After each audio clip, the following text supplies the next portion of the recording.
پھر مجھے کربلا یاد آ گیا کہ یہی مہینہ تھا، 10 محرم تھی اور جمعے کا دن تھا اور نماز کا وقت داخل ہوا، تو امام علی مقام نے اپنے لشکر کے سردار زہیر سے فرمایا ان سے کہو جنگ بند کریں یا تھوڑی دیر کے لیے رک جائیں، میں نماز پڑھ لوں، ہمیں نماز پڑھنے دیں۔ تو زہیر نے گھوڑا آگے بڑھا کر کہا شمر سے تھوڑی مہلت دو، ہم نماز پڑھ لیں، پھر تم نے جو مرضی کرنا ہے، نماز تو پڑھنے دو۔ شمر نے کہا ہم نماز نہیں پڑھنے دیں گے۔ ایک اور کوفی کھڑا تھا، اس کا نام حسین بن نمیر، انہوں نے کہا تمہاری نماز ہوتی ہی نہیں۔ انہوں نے کہا لعنت ہے تم پر، جس گھر کی طفیل نماز ملی ان کی نہیں ہوتی۔ پھر انہوں نے واپس آ کر عرض کی حضور وہ نماز پڑھنے کے لیے جنگ نہیں روکیں گے۔ کہا اچھا پھر ہم نماز تو نہیں چھوڑ سکتے۔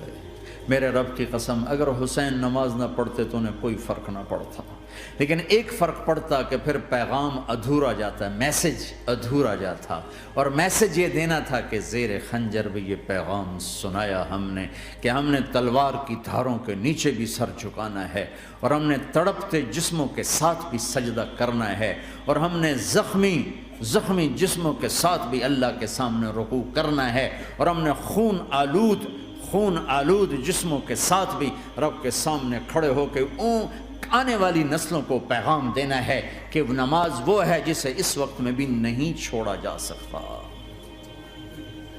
تاکہ کوئی یہ کہہ نہ سکے میں کیسے پڑھتا، میری جاب تھی میں کیسے پڑھتا، میری آنکھ نہیں کھلتی میں کیسے پڑھتا، میری عادت نہیں۔ اللہ کی قسم یہ جنتی نہیں تھے، جنت کے سردار تھے، صرف جنتی نہیں تھے، جنت کے سردار تھے، صرف جنتی نہیں جنت کے سردار۔ اور یہ سرداری کب ملی؟ محنت کے بعد نہیں، پہلے ہی ابھی ماں کا دودھ نہیں چھوٹا تھا کہ میرے نبی نے فرمایا حسن حسین جنت کے نوجوانوں کے سردار ہیں، اور ایسا پیار تھا کہ دونوں کو عرب سردار بچہ اٹھانا اپنی ذلت سمجھتے تھے، بچے نہیں اٹھاتے تھے، سب کے سامنے پیار نہیں کرتے تھے، لیکن آپ حسن حسین کو یہاں اٹھاتے، پھر یہاں ہی نہیں اٹھاتے تھے، یہاں کندھوں پہ بٹھاتے، یہاں۔ اور ایک عرب بدو حیران ہو کے دیکھ لیں، یا رسول اللہ یہ آپ کیا کر رہے ہیں؟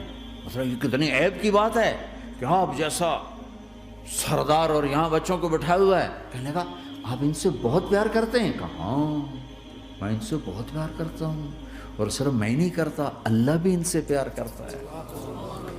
اور بتاؤں جو ان سے پیار کریں گے اللہ ان سے بھی پیار کرے گا، جو ان سے محبت کریں گے اللہ ان سے بھی محبت کرے، اللہ بھی ان سے محبت کرے۔ پھر ہم نے دعا مانگی یا اللہ جو ان سے پیار کرے تو ان سے پیار کر، جو ان سے بغض رکھے تو ان سے بغض رکھ۔ حضرت حسن سر سے لے کر کمر تک اللہ کے نبی کی 100% کاپی تھی، چہرہ یہ آدھا حصہ اوپر والا نبی کے مشابہ، یہاں سے نیچے پاؤں تک علی کے مشابہ، باپ کے مشابہ۔ حسین اس کا الٹ، سر سے لے کر کمر تک علی کے مشابہ، کمر سے لے کر پاؤں تک اللہ کے نبی کے مشابہ۔ اس مشابہت پر ہمارے نبی کہا کرتے تھے حسن میرا بیٹا ہے، حسین علی کا بیٹا ہے۔ ہائے ہائے کیا کیا لاڈ لڈائے اور کیا لوگوں نے کر دیا ان کے ساتھ۔ نماز جیسے عظیم عمل میں، نماز جیسے آپ رکوع میں ہوتے تو حسن آ کر نہ پاؤں میں گھس جاتے تھے، یہاں سے نکلتے ادھر، یہاں سے نکلتے یوں۔ سجدے میں جاتے تو کمر پہ بیٹھ جاتے تھے، فرض نماز کا سجدہ۔ تو ایک دفعہ، پہلی دفعہ جب یہ قصہ ہوا تو آپ نے سجدہ لمبا کر دیا، بچے کے اتارا نہیں، اٹھے نہیں، سجدہ لمبا کر دیا۔ پچھلے پریشان ہو گئے کہ اتنا لمبا سجدہ کہیں آپ فوت تو نہیں ہو گئے۔ تو جو پہلی صف میں تھے نا انہوں نے یوں کر کے دیکھا، چکر کی وہ دیکھا تو حسن کمر پہ چڑھے ہوئے، تو قریب ایک آدمی نے آگے ہاتھ بڑھا کے کھینچنا چاہا، تو آپ نے یہاں سے دیکھا ہاتھ آ رہا ہے، تو آپ نے اپنے ہاتھ سے یوں اشارہ، نماز میں یوں اشارہ کیا کہ میرے بچے کو نہ چڑھو۔ جب حسن خود اترے پھر آپ سجدے سے اٹھے۔ کبھی حسین چڑھ جاتے تھے، کبھی حسن دونوں ہی چڑھتے تھے، یہ اس طرح حسن کے بعد کبھی یہ کبھی وہ، کبھی یہ کبھی وہ۔ اور آپ حسن کو جب چھوٹے تھے زیادہ حسن، تو آپ حسن کو یوں زبان دکھاتے، اتنا بڑا عظیم نبی کیا ہو رہا ہے، تو وہ زبان، آپ کی زبان بڑی سرخ خوبصورت تو وہ بچہ سمجھتا شاید یہ کوئی کھانے کی چیز ہے، تو آگے یوں ہاتھ مارتا ہے، پکڑنے کے لیے ہاتھ مارتا، پھر وہ بیٹھ جاتے، پھر آپ کہتے ہیں یہ میرا نبی گھر کی زندگی بتا رہا ہے۔ اور تمہیں تو بچوں کے پاس بیٹھنے کا وقت ہی کوئی نہیں، بیگم بھی کم جاب پہ جا رہی، خامد بھی جاب پہ جا رہا، پیچھے بچے ڈرگ بیچنے پہ لگے، اب تم کس کام کے ہو؟ کیا کرو گے اس دولت کو؟ یا نہیں ڈرگ بیچو، گستاخ ہو گیا، بدتمیز ہو گیا، تو اس دن دولت کو آگ لگا دو جا کے۔ آپ اپنے بچوں کو ٹائم دو، اپنے بچوں کو ٹائم دو۔ عورت کا کام کمانا نہیں ہے، عورت کا کام نسل کو بنانا ہے۔ قناعت سیکھو، قناعت تو آسانی سے مینج ہو جائے گا، قناعت نہیں تو پھر تو دنیا کے بادشاہ کی بھی ہوس پوری نہیں ہو سکتی۔ کھیلتے تھے، حسن حسین کی کشتی کراتے تھے، دونوں بھائیوں کی کشتی کراتے۔ ایک دفعہ دونوں کی کشتی ہو رہی اور حسین ذرا کمزور پڑ رہے تھے، تو آپ اس کو شاباش دیتے، شاباش شاباش شاباش۔ تو حضرت فاطمہ کہنے لگی، ماں بھی بیٹھی تھی، کہنے لگی یا رسول اللہ آپ حسین کو شاباش دے رہے ہیں، حسن کو کیوں نہیں دے رہے؟ تو آپ نے کہا یہ جبریل میرے پاس کھڑا ہوا ہے، یہ بھی حسین کو شاباش دے رہا ہے، تو میں بھی حسین کو شاباش دے رہا ہوں۔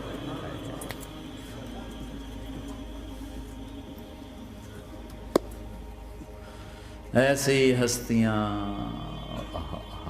لیکن ایک سبق ہے، یہ ہونا چاہیے تھا تاکہ امت کو پتہ چلے کہ دین کتنی قیمتی چیز ہے۔ وہ جی اللہ بڑا غفور الرحیم ہے، میں نہ ہمیں ڈرایا کرو۔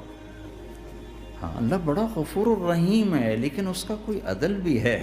رات کا شراب پینے والا اور رات کو مصلی پہ رونے والا برابر ہو جائیں گے، تو پھر یزید حسین کو ایک ہی جگہ بٹھا دو، پھر کربلاؤں کے لیے رونا چھوڑ دو۔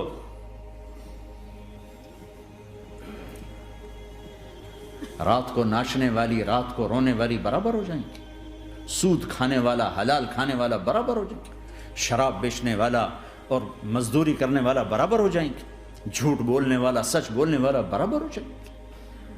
افنجعل المسلمین کالمجرمین ما لکم کیف تحکمون ام لکم کتاب فیہ تدرسون۔ اس سے زیادہ واضح کیا بتاؤں کہ میرا رب کہتا ہے کون سی کتاب میں لکھا ہوا ہے کہ ماننے والا نہ ماننے والا برابر کر دوں گا؟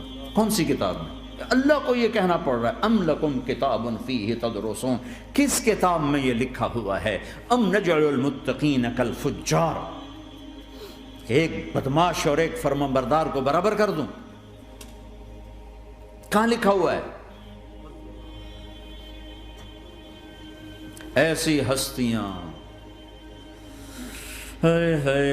جنگ سے پہلے اونگ آ گئی، آنکھ کھلی تو ہنسنے لگے۔ بہن نے پوچھا یہ تو ہنسنے کا موقع نہیں، کیوں ہنسے ہو؟ زینب کہا بہن اللہ کے نبی خواب میں آئے، فرما رہے ہیں بیٹا میں لینے آ چکا ہوں، تو اب نہ پڑھے نماز، اب کیا مسئلہ ہے؟ جنت کے لیے تو کرنا ہے سب، یہ جنت کے لیے تو کر رہے، اللہ کے لیے تو کر رہے کہ زر دادن و جان دادن نہ آئے از لذت دیدارش، خسرو چتواں گفتن سر دادن و جان دادن نہ دیدہ رخ یارے۔